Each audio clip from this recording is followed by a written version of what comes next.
ಪಟ್ಟಣದಲ್ಲಿಯೇ ಪ್ರಜಾಸೌಧ ನಿರ್ಮಾಣ ಸಭೆ ಎಂದು ಆಗ್ರಹಿಸಿ ಹೋರಾಟ ಸಮಿತಿಯಿಂದ ನಡೆಯುತ್ತಿರುವ ಅನಿರ್ದಿಷ್ಟಾವಧಿ ಧರಣಿ 22ನೇ ದಿನ ಪೂರೈಸಿದೆ. ತಾಲೂಕಿನ ಮೈಲೇಶ್ವರ ಗ್ರಾಮದ ಹತ್ತಿರ ಪ್ರಜಾಸೌಧ ಕಟ್ಟಡ ನಿರ್ಮಾಣಕ್ಕೆ ನಿಗದಿಪಡಿಸಲಾದ ನಿರ್ಧಾರ ವಿರೋಧಿಸಿ ತಾಳಿಕೋಟೆ ಪಟ್ಟಣದ ಬಸವೇಶ್ವರ ಬಳಿ ನಡೆಯುತ್ತಿರುವ ಧರಣಿ ಸತ್ಯಾಗ್ರಹಕ್ಕೆ ಬಸವೇಶ್ವರ ಮಾರ್ಕೆಟ್ ಯಾರ್ಡ್ ಹಲವಾರು ಸಂಘದ ಮಂಗಳವಾರ ಬೆಂಬಲ ವ್ಯಕ್ತಪಡಿಸಿದೆ.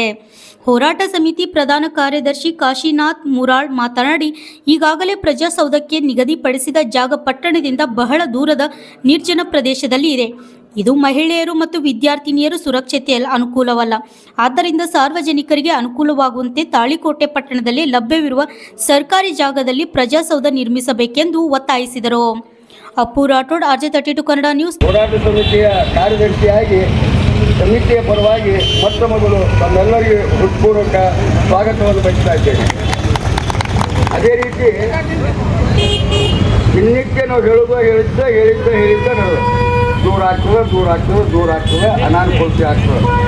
ಆದರೆ ಇದು ಸಂಬಂಧಪಟ್ಟವ್ರ ಗಮನಕ್ಕೆ ಯಾಕೋ ಏನೋ ಬರವಲ್ಲಾಗಿದೆ.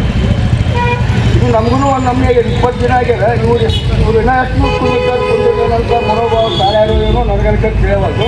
ಮತ್ತು ಹಾಗೆ ಆಗಿರ್ಬೋದು. ಕೆಲವರಿಗೆ ಹೊಲ ಕೊಟ್ಟವ್ರು ಹಿತಾಸಕ್ತಿ ಇರಬೇಕು. ಆದರೆ ಇಲ್ಲಿ ಕೊಟ್ಟವ್ರು ಯಾರಿಗೂ ನಮಗಾಲಿ ಹಿತಾಸಕ್ತಿ ಇಲ್ಲ. ದೂರ ಆಗ್ತದೆ, ಅನಾನುಕೂಲತೆ ಆಗ್ತದೆ. ತನಿಖೆ ಮಾಡಿರಿ ತಾಳಿಕೋಟೆಯೊಳಗೆ ಈಗಾಗಲೇ 4-5 ಜಾಗ ಗುರುತಿಸಿವಿ.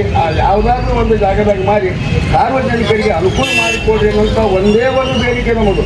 ಇದು ಬಿಟ್ಟು ನಮ್ದು ಏನು ಯಾರ ಮೇಲೆ ದ್ವೇಷಿಲ್ಲ, ಏನಿಲ್ಲ. ಆದರೆ ಅನವಶ್ಯಕ ಹೇಳಿಕೆಗಳು ಅಥವಾ ಕೆಲವೊಂದು ಪತ್ರಿಕಾ ಇವು ನೋಡಿದ್ರೆ ಮೊನ್ನೆ ಶಾಸಕರು ಡಿಪೋಗೆ ಬಂದು ಹೋಗ್ಯಾರ. ಕಾರ್ಮಿಕರು ಅಥವಾ ಸಿಬ್ಬಂದಿ ವರ್ಗದವರ ವಸತಿ ಗೃಹ ಉದ್ಘಾಟನೆಗೆ.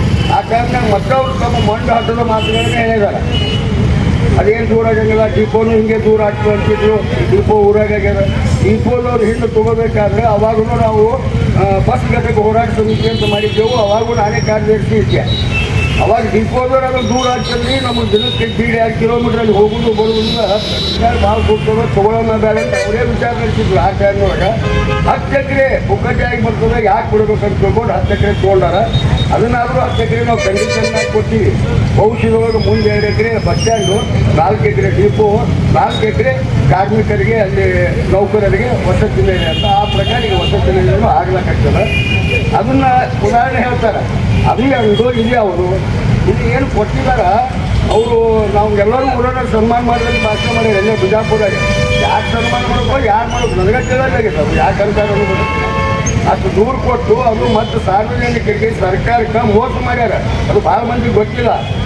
ಈ ಮುಖ್ಯ ರಸ್ತೆಗೆ ಹಚ್ಚಿ 18 ಮೀಟರ್ ಬಿಟ್ಟು ಕೊಟ್ಟಿರುವಂಥ ತಲಾಖೆಯಾಗಿ ಹಾಕ್ಯಾರ, ತಹಸೀಲ್ದಾರ್ ಹಾಕ್ಯಾರ, ಆಮೇಲೆ ಕಂದಾಯ ಅಧಿಕಾರಿಗಳು ಹಾಕ್ಯಾರ.